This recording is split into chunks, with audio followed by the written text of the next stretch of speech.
vojnici narodne odbrane, vi nemate šanse da izađete iz Pećegrada. Mi znamo, a ili da smo sve prolaze zatvorili. Stupati po odredbama Ženevske konvencije. Vi ste ratni zarobljenici. Mi smo dvije suprotstavljene vojske. Vi imate drugu uniformu, mi drugu. Jedino, ne znam što imamo zajedno. Dvije strane, jedna pobjeđuje, a jedna gubi. I prema tome, ako si vojnik, onda stvar shvataš. I sljedeće. Ako si vojnik, onda ćeš da shvatiš vojnički poraz i tako se dostojanstveno ponašati. Treća brigada je jučer pobjegla u Liskovcu. Nema.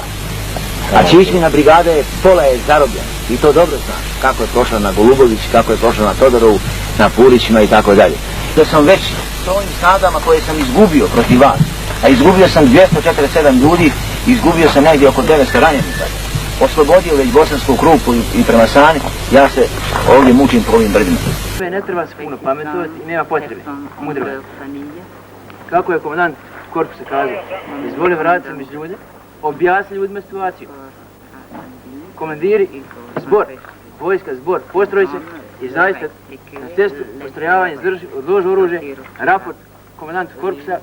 Ti bižač desno balune doći, ali neće ostati ni kamen na kamenu ovdje. Vi ste nas zajebavali cijelu godinu dana. Vi se borite za svoju kuću. Ja se borim za našu državu. Ja nemam kuću. U 4 sata mi ćemo opaliti prvu granatu upozorenja. Ne budete li do 4:0 poslali vašeg čovjeka da se dogovori o predaji, mi ćemo nastaviti sa granatiranjem. Ne prolazi, pa se pripremi. Budući da su ratnički nastrojeni pojedinci spriječavali predaju, 5. korpus je morao vojno djelovati. Tenkovskim projektilom pogođeno je komandno mjesto 4. brigade Avdićeve paravojske. 5 zapovjednika tada je poginulo, a godine oko 17 sati svi preostali vojnici 4. brigade takozvane narodne odbrane sa kompletnim naoružanjem predali su se 5. korpusu.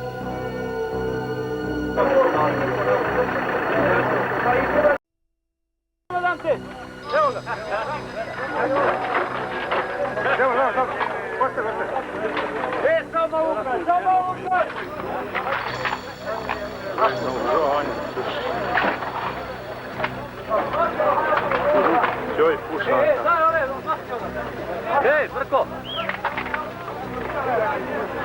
Redu, hvatimo tu ovdje.